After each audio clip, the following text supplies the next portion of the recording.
नमस्कार दर्शकों, आप देख रहे हैं हल्ला बोल। मैं दीपक मजुमदार अभी वर्तमान में सांस्कृतिक भवन में यहाँ हमारे जो सांस्कृतिक मंत्री अमरजीत भगत जी से हम जानना चाहेंगे कि जो कल की राज्योत्सव का जो कार्यक्रम है वो वहाँ कितने सांस्कृतिक विधा के टीम आएगी और किस प्रकार से यहाँ अपना प्रदर्शन करेगी, जिसमें अमरजीत भगत ने भी बताया था कि काफ़ी लोग यहाँ पे जो है देश विदेश से भी सैलानी आ रहे हैं और अपने प्रदर्शन को लेकर के विशेष रूप से यहाँ पे पहुँचेंगे और उनकी सारी जो व्यवस्थाएं हैं यहाँ पे वो की जाएगी। इसी संदर्भ में हम अब माननीय मंत्री महोदय अमरजीत भगत से भी चर्चा करेंगे। अभी कुल जो धान की खरीदी की बात की है आपने, तो कितना टन कल खरीदी होगा?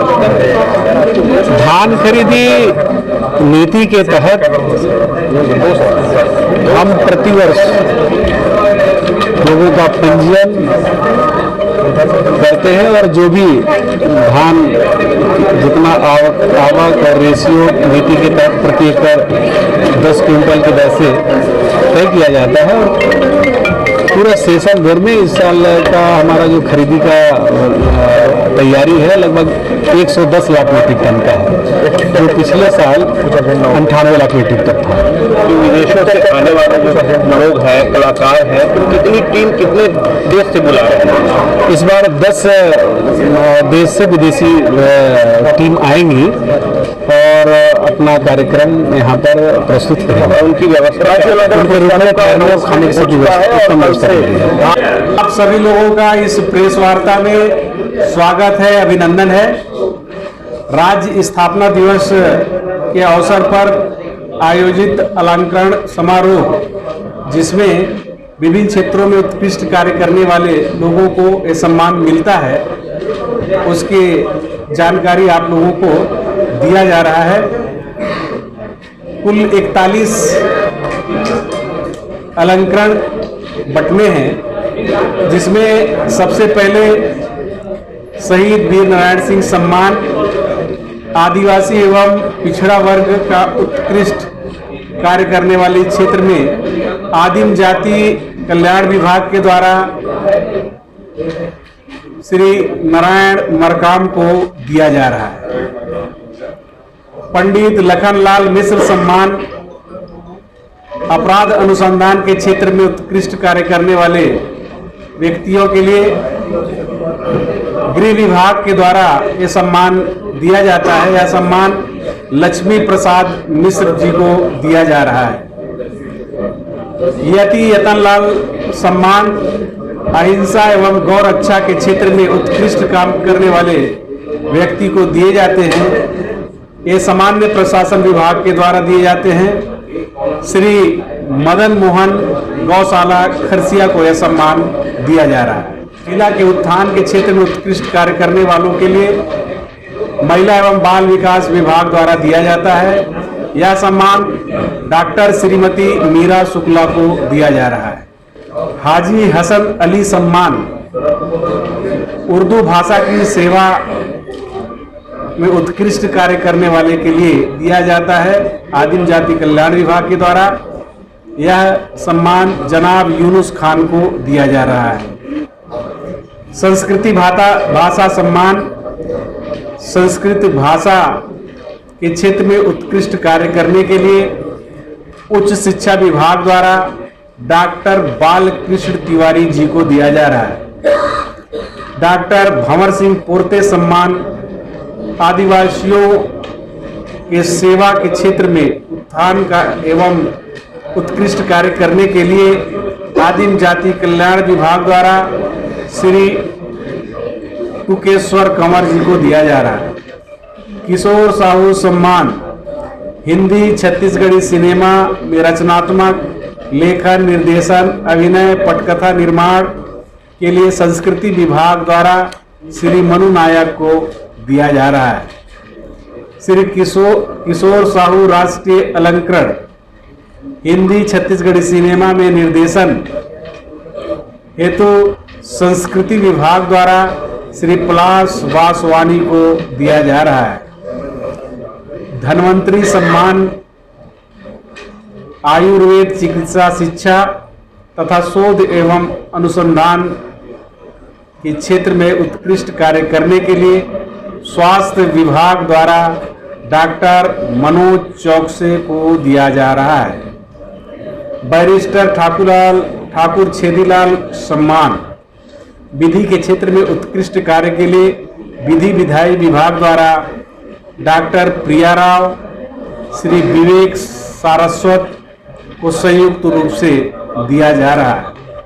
चंदूलाल चंद्राकर स्मृति पत्रकारिता पुरस्कार पत्रकारिता प्रिंट मीडिया हिंदी के क्षेत्र में उत्कृष्ट कार्य करने के लिए जनसंपर्क विभाग द्वारा धनंजय वर्मा जी को यह पुरस्कार दिया जा रहा है। चंदूलाल चंद्राकर स्मृति पत्रकारिता पुरस्कार पत्रकारिता इलेक्ट्रॉनिक मीडिया हिंदी के क्षेत्र में उत्कृष्ट कार्य करने के लिए जनसंपर्क विभाग द्वारा श्री अमितेश पांडे एवं डॉक्टर वैभव शिव पांडे को संयुक्त रूप से दिया जा रहा है। मधुकर खेल स्मृति पत्रकारिता पुरस्कार पत्रकारिता प्रिंट मीडिया अंग्रेजी जनसंपर्क विभाग के द्वारा डॉक्टर के.एन. किशोर को दिया जा रहा है। पंडित माधवराव स्प्रे राष्ट्रीय रचनात्मक सम्मान रचनात्मकता लेखन और हिंदी भाषा के क्षेत्र में उत्कृष्ट कार्य के लिए जनसंपर्क विभाग द्वारा श्री सुदीप ठाकुर को दिया जा रहा है। इस प्रकार कल 1 नवंबर को राज्य उत्सव के अवसर पर आयोजित अलंकरण समारोह में इन विभूतियों को पुरस्कार दिया जाएगा। इस अवसर पर इस पत्रकार वार्ता में उपस्थित हमारे विभाग के सेक्रेटरी अलबंगन जी, डायरेक्टर विवेक जी एवं हमारे मंडल और निगम के सभी अध्यक्ष भाई संदीप साहू जी, भाई लक्ष्मी गुप्ता जी, भाई इरफान सिद्दीकी जी एवं उपस्थित अन्य सभी लोगों का बहुत स्वागत। सभी लोगों को बहुत बहुत बधाई, धन्यवाद। अपना दिवस के अवसर पर छत्तीसगढ़ की संस्कृति, यहाँ की आदिवासी कला और हमारे जो विविध संस्कृति है उसको देश और दुनिया के सामने लाने के लिए, संस्कृति को संरक्षित करने के लिए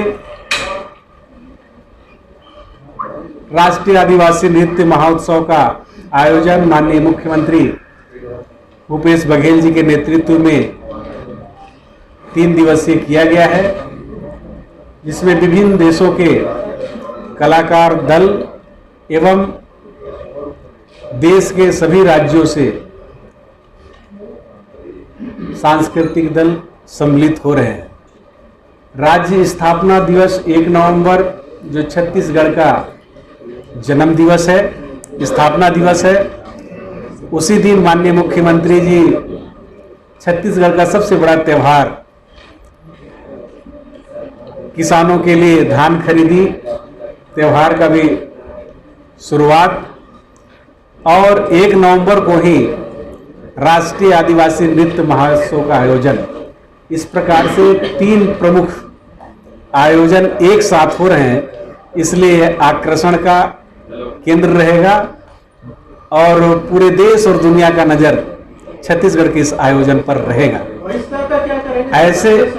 ऐसे आयोजन से जहां आदिवासियों का मान सम्मान बढ़ रहा है, आदिवासियों की खुशियां बढ़ रही है, आदिवासी नाचेंगे, खुशियां मनाएंगे, ये भारतीय जनता पार्टी को पच नहीं रहा है। इसलिए इस तरह की बात लोग कर रहे हैं।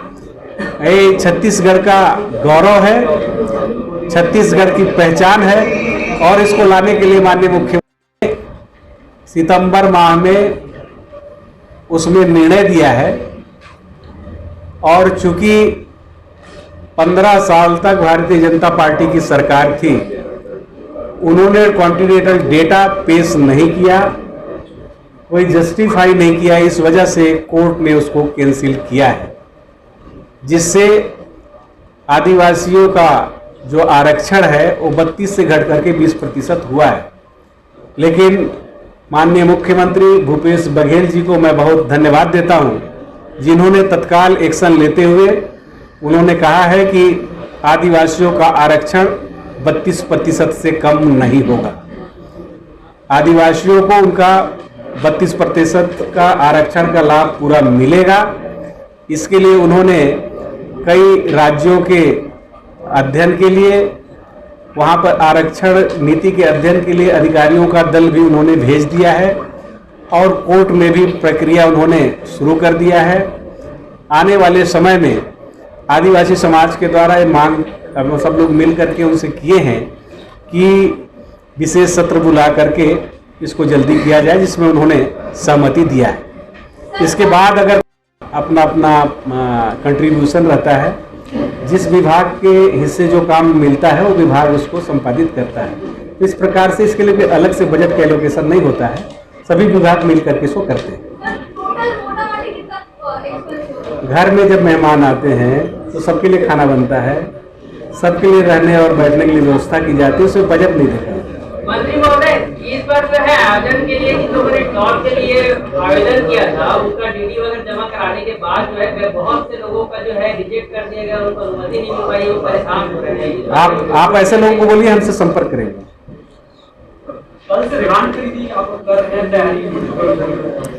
हाँ, कल मैंने कहा ना 3 बड़े आयोजन एक साथ कर रहे हैं, उसमें धान खरीदी प्रमुख है, राज्य स्थापना, धान खरीदी, आदिवासी नृत्य महोत्सव, ये तीनों का एक साथ मेगा आयोजन हो रहा है, जिससे देश और दुनिया के लिए आकर्षण का केंद्र छत्तीसगढ़ रहेगा।